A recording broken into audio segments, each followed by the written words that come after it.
Good morning बच्चों। आज हम साइंस के chapter metals and non metals के क्वेश्चन आंसर्स करने जा रहे हैं। इसमें बहुत सारी टर्म्स हैं जो कि बहुत इम्पॉर्टेंट हैं। इस चैप्टर में हमें बहुत कुछ पता चलेगा कि मेटल्स जो हैं वो कैसे रिएक्ट करते हैं, उनकी क्या प्रॉपर्टीज़ हैं, क्या फिज़िकल प्रॉपर्टीज़ हैं, कैसे हम उनको देख सकते हैं, उनके क्या क्या कैरेक्टरिस्टिक्स हैं, कि किस चीज़ को देखकर हम बता सकते हैं कि ये एक नॉन मेटल है और किस चीज़ को देखकर बता सकते हैं कि ये एक मेटल है, और क्या क्या चीज़ें हैं जिनसे कि अब जो चीज़ें बिहेव करते हैं उससे ही हम बोल देंगे कि वो मेटल है और नॉन मेटल है। और अगर हमें कोई मेटल दिया है तो हमें उसकी कुछ प्रॉपर्टीज़ पता होंगी कि ये मेटल है तो ये चीज़ें जो है ये मेटल के अंदर होती हैं। तो जैसे कि हमारा पहला क्वेश्चन देखिए, विच of the following can be beaten into thin sheets. अब कौन सी ऐसा पदार्थ है, कौन सी ऐसी चीज़ है इनमें जिसको कि आप थिन शीट्स में, पतली पतली शीट्स में आप इसको ढाल सकते हैं, बीट कर सकते हैं, मार मार के उसको आप पतली पतली शीट्स बना सकते हैं। तो हम सिर्फ मेटल्स की ही थिन शीट्स बना सकते हैं। कुछ मैक्सिमम आपके मेटल्स जो हैं उनको आप बीट करके थिन शीट्स बना सकते हैं, जिसको आप एक प्रॉपर्टी बोलते हैं मेलिएबल। मेलिएबल प्रॉपर्टी जो होती है उसमें आप किसी भी पदार्थ को आप जब बीट करके उसकी थिन शीट्स बना सकते हैं, उस प्रॉपर्टी को बोलते हैं मेलिएबिलिटी। तो मैक्सिमम मेटल्स जो हैं वो सारे आपके मेलिएबल हैं, एक्सेप्ट एक मरकरी जो है वो ऐसा मेटल है जो कि आपके रूम टेम्परेचर पे लिक्विड होता है, उसको आप थिन शीट्स में नहीं बना सकते। बाकी आपके सारे मैक्सिमम आपके जितने भी मेटल्स हैं वो सारे आप उनको थिन शीट्स में ड्रॉ कर सकते हैं। अब जो क्वेश्चन आपको दिया है zinc, phosphorus, sulphur and oxygen, इसमें जिंक जो है वो एक मेटल है, फॉस्फोरस, सल्फ़र और ऑक्सीजन जो है वो नॉन मेटल्स हैं। तो ये थोड़ा सा इजी हो गया हमारे लिए कि जिंक जो है उसको हम बीट करके अब उनकी पतली शीट्स को ड्रॉ कर सकते हैं उससे। So answer will B zinc and explanation is here zinc is a metal with malleability and ductility, whereas phosphorus, oxygen and sulfur are non-metals which lack malleability and ductility। अब malleability होता है thin sheets में उसको draw करना, पतला पतला उसको जब आप बीट करते हैं तो पतली पतली शीट्स बन जाती हैं, वो है मेलिएबिलिटी। और उसको खींच के अगर हम उसकी वायर्स बना सकते हैं, उसको तार की तरह लंबा खींच सकते हैं, तो वो हो जाएगी उसकी डक्टिलिटी, तार में अगर उसको ड्रॉ कर सकते हैं। तो जो मेटल्स हैं वो मेलिएबल भी होते हैं और डक्टाइल भी होते हैं। जो आपके नॉन मेटल्स हैं वो मेलिएबल और डक्टाइल नहीं होते, they lack in malleability and ductility. Next question, which of the following statements is correct. कौन सी स्टेटमेंट जो है इनमें से करेक्ट है। All metals are ductile, all non metals are ductile, generally metals are ductile, some non metals are ductile. तो जैसा कि हमने बोला मैक्सिमम मेटल्स आर डक्टाइल, तो इसका मतलब हो गया ज़्यादातर मेटल जो है वो डक्टाइल है, लेकिन कुछ जो हैं, एक या दो मेटल्स जो हैं आपके डक्टिलिटी को शो नहीं करते, मेलिएबिलिटी को शो नहीं करते, इसलिए हम इसको जो लिखेंगे वो आएगा generally metals are ductile. So the answer will be C part, generally metals are ductile, and the explanation will be ductility is a property where a substance can be drawn into thin wires. Generally metals are ductile with mercury as an exception। Ductility एक ऐसी property है substances की जब आप उनको draw करके पतली पतली वायर्स बना सकते हैं उनकी। जो जनरली अगर आप बात करें तो मेटल्स जो होते हैं वो डक्टाइल होते हैं। एक्सेप्शन में आप ले लो, मरकरी एक ऐसी एक्सेप्शन है जो कि डक्टाइल नहीं होता, वो रूम टेम्परेचर पे लिक्विड रहता है। Now we will be discussing the filling the blanks. Phosphorus is a very dash non metal. Phosphorus एक बहुत ही ज़्यादा कैसा नॉन मेटल है, एक नॉन मेटल है जो कि क्या चीज़ को शो करता है, कौन सी प्रॉपर्टी को शो करता है। Phosphorus is highly reactive. Phosphorus जो होता है वो हाईली रिएक्टिव होता है, बहुत ज़्यादा रिएक्टिव होता है, वेरी रिएक्टिव, तो आप इसमें रिएक्टिव लिखेंगे। इसलिए मैक्सिमम टाइम फॉस्फोरस जो है वो पानी की कॉम्बिनेशन में आता है, उसको मैक्सिमम पानी के साथ डिज़ोल्व किया जाता है और तभी वो आपके सामने होता है। आपका वो बहुत ज़्यादा आपका रिएक्टिव है, इसलिए हवा के साथ वो बड़ी जल्दी रिएक्ट कर जाता है। Metals are conductor of heat and electricity. अब मेटल्स जो हैं वो गुड कंडक्टर हैं, बहुत अच्छे कंडक्टर हैं हीट के और इलेक्ट्रिसिटी के। Iron is dash reactive than copper. Iron जो है वो कॉपर से ज़्यादा रिएक्टिव है या कम रिएक्टिव है?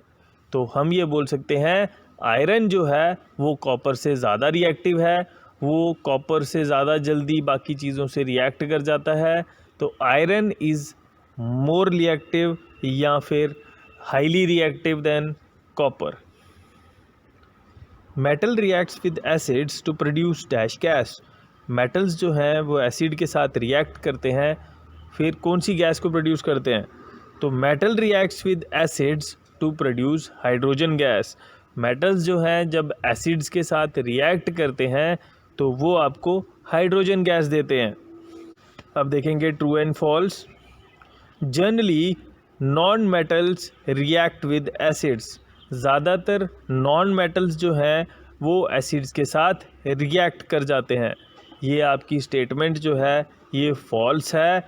ज़्यादातर मेटल्स जो हैं वो एसिड के साथ रिएक्ट कर जाते हैं, नॉन मेटल जो हैं वो एसिड के साथ रिएक्ट नहीं करते ज़्यादातर।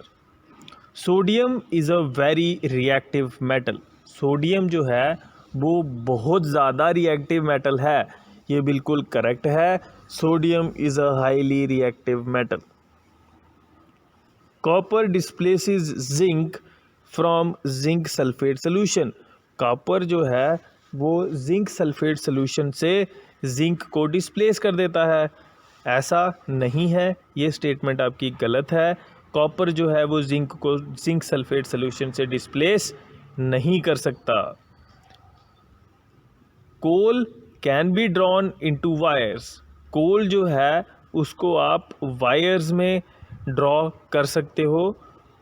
कोल आपका जो होता है उसको आप वायर्स में ड्रॉ नहीं कर सकते, क्योंकि कोल जो है वो मेटल नहीं होता। कोल इज़ मैक्सिमम कार्बन, तो कार्बन जो है वो आपका नॉन मेटल है। उसको आप तो नॉन मेटल जो है वो डक्टिबिलिटी और मेलिएबिलिटी की प्रॉपर्टी को शो नहीं करते, तो coal can not be drawn into wires. So this statement will be false. तो पहला वाला आपका फॉल्स है, दूसरा वाला ट्रू है, फिर फॉल्स है और डी वाला भी आपका फॉल्स है। Some properties are listed in the following table. Distinguish between metals and non metals on the basis of these properties. कुछ प्रॉपर्टीज़ आपको दी गई हैं, तो जिसमें आपको मेटल्स और नॉन मेटल्स के बीच में आपको डिफरेंस बताना है इन प्रॉपर्टीज़ को लेके कि वो कैसी प्रॉपर्टीज़ में क्या क्या जो है बिहेव करते हैं। जैसे कि आपका पहला प्रॉपर्टी जो आपको दी गई है अपीयरेंस, तो अगर अपीयरेंस वाइज देखा जाए तो मेटल कैसे अपीयर करते हैं, नॉन मेटल्स कैसे अपीयर करते हैं। अगर अपीयरेंस में देखो, मेटल्स आर लस्चरस। लस्चरस उनके ऊपर एक शाइन होती है, उसके ऊपर एक लस्चर होता है। नॉन मेटल्स जो होते हैं वो डल होते हैं, उनके ऊपर कोई भी शाइन, ज़्यादा शाइन नहीं होती है, वो डल रहते हैं, ज़्यादा शाइनी नहीं होते। हार्डनेस, कितने सख्त हैं वो, तो metals are hard while the non metals are soft. Metals जो हैं वो आपके हार्ड होते हैं और नॉन मेटल जो हैं वो आपके सॉफ्ट होते हैं। Malleability, have property of malleability.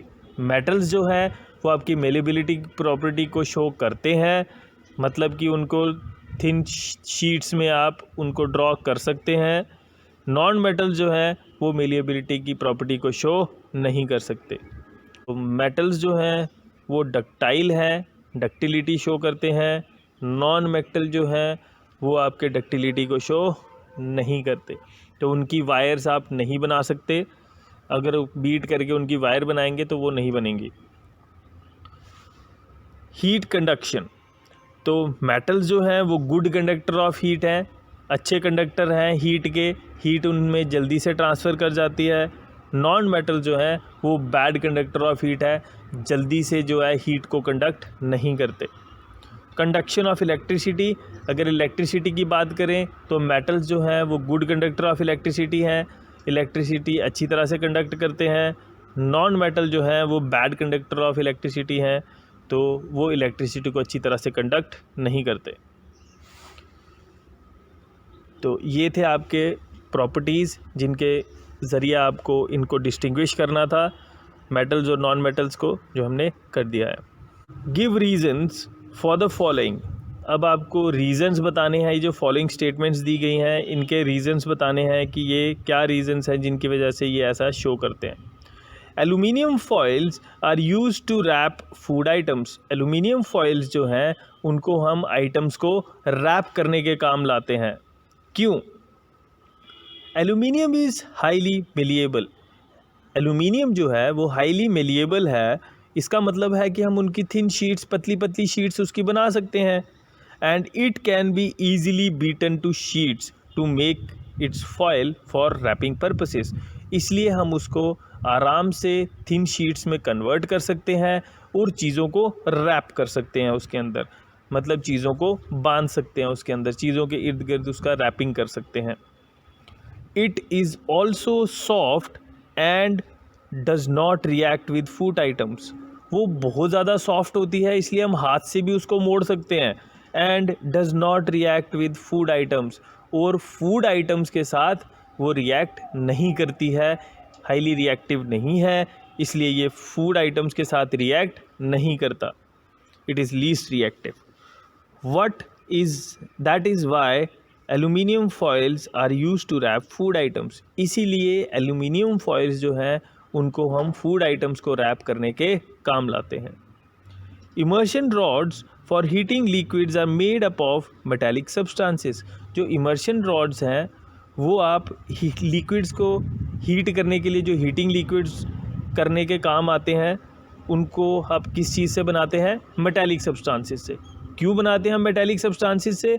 क्योंकि वो अच्छे कंडक्टर हैं, आपके मेटल जो हैं वो आपके अच्छे कंडक्टर हैं हीट एंड इलेक्ट्रिसिटी के। अभी हम हीट की बात कर रहे हैं तो वो गुड कंडक्टर हैं हीट के, इसलिए हम उसमें मेटालिक सब्सटेंसेस को यूज़ करते हैं।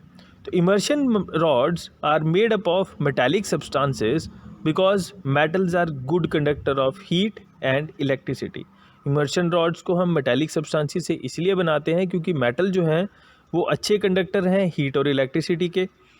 They get hot very soon on the passage of electric current and warm the water, वो जल्दी से आपके हॉट हो जाते हैं जैसे ही इलेक्ट्रिसिटी उसके अंदर से पास करती है, वो हीटिंग इफ़ेक्ट ऑफ इलेक्ट्रिसिटी दिखाता है और आपके जो भी करंट है वो हीट में चेंज होके आपके पानी को जल्दी से गर्म कर देती है। Copper cannot displace zinc from its salt solution, copper जो है वो जिंक को उसके सॉल्ट सोल्यूशन से डिस्प्लेस नहीं कर पाती। ऐसा क्यों होता है? क्योंकि जिंक जो है वो ज़्यादा रिएक्टिव होता है आपका कॉपर से। Copper can not displace zinc from its salt solution because zinc is more reactive than copper, जो जिंक है आपका वो कॉपर से ज़्यादा रिएक्टिव है, इसलिए वो कॉपर को डिस्प्लेस नहीं करने देता और कॉपर उसको डिस्प्लेस नहीं कर पाता। Next statement,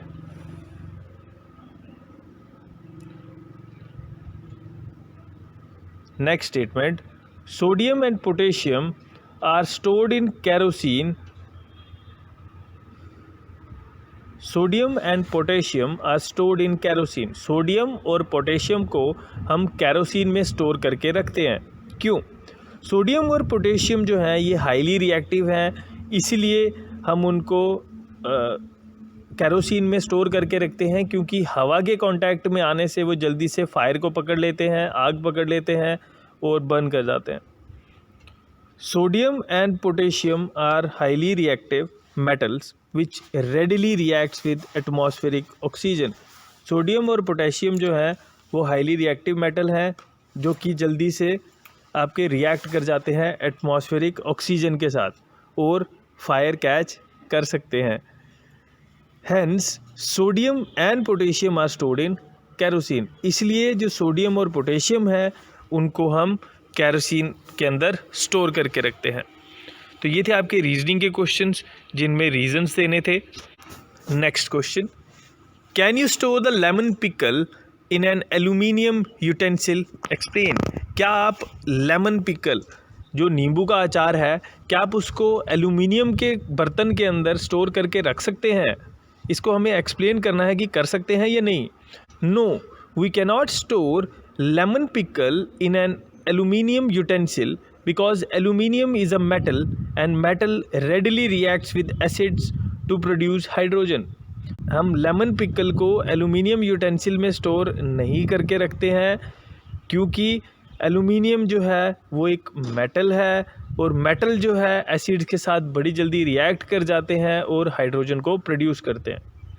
when aluminium comes in contact with lemon, जब एल्यूमिनियम जो है आपका लेमन के साथ कॉन्टैक्ट में आता है जो कि एसिडिक है, it reacts with hydrogen and the pickle will be spoiled.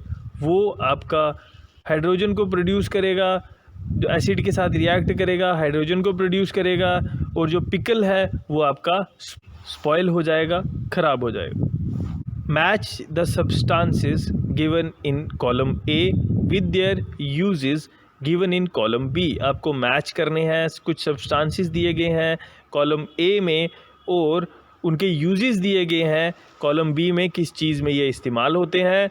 सबसे पहला आपका आ गया गोल्ड। गोल्ड आपका ज्वेलरी में इस्तेमाल होता है, तो इसका आंसर आ जाएगा ज्वेलरी, क्योंकि हम उसको आसानी से ज्वेलरी में यूज़ कर सकते हैं, कन्वर्ट कर सकते हैं। आयरन मशीनरी में यूज़ होता है। एल्यूमिनियम फूड रैपिंग में यूज़ होता है। कार्बन एक फ्यूल है, फ्यूल के काम पे यूज़ होता है।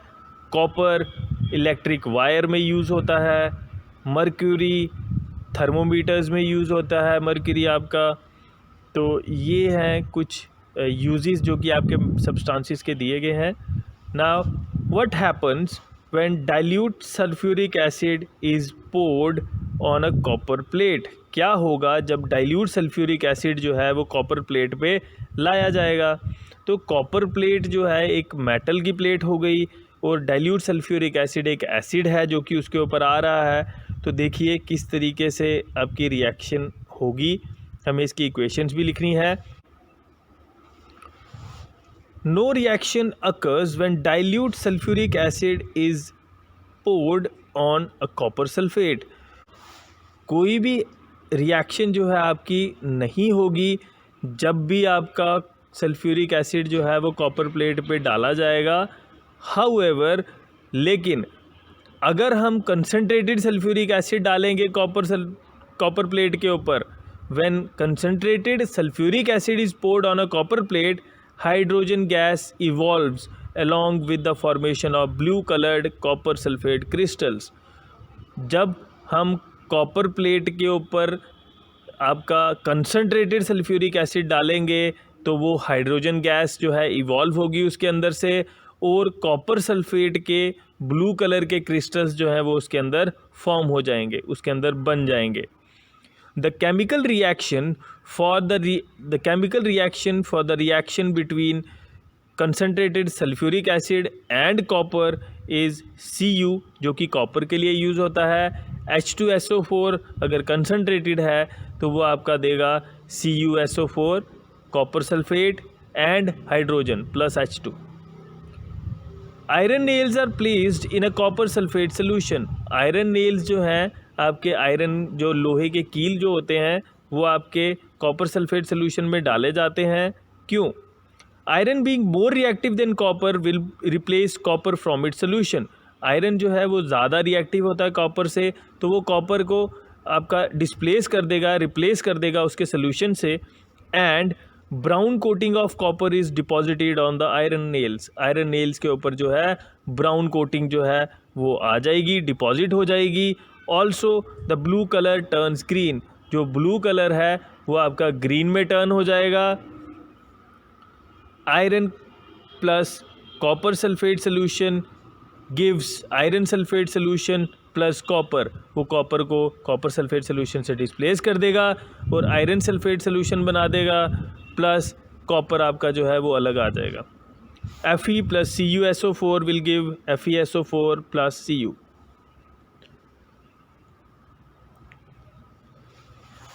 Saloni took a piece of burning charcoal and collected the gas evolved in a test tube. How will she find the nature of the gas? उसको गैस का नेचर कैसे पता चलेगा? सलोनी जो है एक पीस लेती है, चारकोल का पीस लेती है जो कि जल रहा है, बर्निंग चारकोल, और उसकी गैस को कलेक्ट करती है एक टेस्ट ट्यूब में, और उसके बाद में ये कैसे पता कर पाएगी कि वो गैस कौन सी है? In a test tube containing gas, जिस टेस्ट ट्यूब में गैस डली हुई है, add a few drops of water, आप इसमें पानी डालिए, थोड़े से 2-3 ड्रॉप जो है पानी के डालिए। Now cover the test tube and shake well, test tube को कवर करिए और उसको अच्छे से हिलाइए। After shaking test the solution with blue litmus, blue litmus के साथ उसका टेस्ट करिए, ब्लू लिटमस के साथ भी करिए, रेड लिटमस के साथ भी करिए। अगर वो ब्लू लिटमस को रेड में चेंज कर रही है तो आपकी एसिडिक है, अगर रेड लिटमस को ब्लू में करेगी तो वो बेसिक है। लेकिन जब आप इस कंडीशन में करेंगे it will change from blue to red, वो जो है ब्लू से रेड में चेंज हो जाएगी, तो आपको पता चल जाएगा कि जो गैस यूज उसमें है वो एसिडिक इन नेचर है। Write down word equations of all the reactions taking place in this process. आपको word equations भी लिखनी है जो कि रिएक्शन हो रही हैं इस पूरे प्रोसेस में। तो आप देखिए कार्बन जो है वो ऑक्सीजन के साथ जब मिलेगा तो C plus O2 will give CO2 carbon dioxide gas. Carbon dioxide जो है अगर आप लाइम वाटर के साथ भी डालेंगे तो वो उसको मिल्की कर देगा। तो इस रिएक्शन में जो कार्बन डाइऑक्साइड गैस है उसको अगर आप लाइम वाटर के साथ आप उसको मिक्स करेंगे तो वो आपका लाइम वाटर को मिल्की कर देगी। तो आप दोनों तरीक़ों से उसको चेक कर सकते हैं कि उसके अंदर कौन सी गैस है। One day Rita went to a jeweller shop with her mother. Her mother gave old jewelry to the goldsmith to polish. Next day, when they brought the jewelry back, they found that there was a slight loss in its weight. Can you suggest a reason for the loss of weight? Rita जो है वो अपनी mummy के साथ में जौहरी की shop पे जाती है और उसकी मम्मी जो है पुरानी आपकी सोने की ज्वेलरी गोल्डस्मिथ को देती है कि उसको पॉलिश करे। जो सुनार है वो अगले दिन उनको ज्वेलरी वापस देता है, लेकिन जब वो उस ज्वेलरी को उठाते हैं तो उनको उस ज्वेलरी का वज़न जो है वो कम लगता है। ऐसा क्यों होता है, आपको ये रीज़न बताना है इसमें कि वो वज़न जो है वो कम कैसे हुआ। In order to polish the gold ornament, जो आपके सोने के ऑर्नामेंट्स होते हैं, सोने के जेवर जो होते हैं, उनको पॉलिश करने में it is to be dipped into a liquid called aqua regia. जो गोल्ड के ऑर्नामेंट्स हैं उनको आप डिप करके रखते हैं एक लिक्विड में जिसको बोलते हैं एक्वा रेजिया, जो कि मिक्सचर है हाइड्रोक्लोरिक एसिड का और नाइट्रिक एसिड का। तो हाइड्रोक्लोरिक एसिड का और नाइट्रिक एसिड का जो मिक्सचर है उसको हम एक्वा रेजिया कहते हैं। यह आपका वन वर्ड क्वेश्चन में आपका पूछा जा सकता है। दूसरा, जब हम उसमें डिप करके रखते हैं तो जो आपका टॉप वाली लेयर है वो उसमें से आपकी जो उतर जाती है और शाइनी लेयर जो है वो आपके सामने आ जाती है। On getting dissolved in the environment of aqua regia the outer layer of gold dissolves. जब आपके इन्वायरमेंट के साथ वो जब आप एक्वा रेजिया के साथ उसको रिएक्ट करते हैं तो जो टॉप लेयर होती है वो रिएक्ट कर जाती है और डिज़ोल्व कर जाती है गोल्ड की, और जो इनर लेयर है शाइनी लेयर है वो सामने आ जाती है। तो the dissolving of layer causes a reduction in the weight of the jewellery in the jewellery.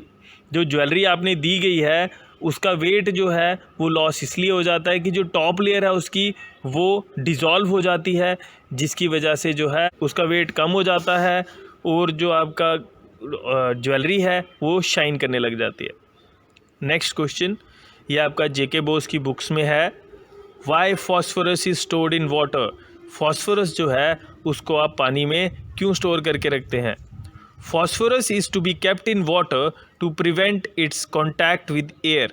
Phosphorus जो है उसको आप पानी में इसलिए रखते हैं ताकि वो एयर के कांटेक्ट में ना आ सके, because it is highly reactive, क्योंकि वो हाईली रिएक्टिव है, एयर के साथ कांटेक्ट में आते ही वो फायर कैच कर लेता है। So as soon as it will react with air it will produce fire. So to prevent this we keep phosphorus in water. So इसी के साथ आपके क्वेश्चंस ख़त्म होते हैं बच्चों। इससे रिलेटेड कोई भी प्रॉब्लम आती है आप मेरे को कॉल कर सकते हैं, मैसेज कर सकते हैं, या आप मेरे को कमेंट भी कर सकते हैं यूट्यूब पे। थैंक यू बच्चों, हैव अ नाइस डे।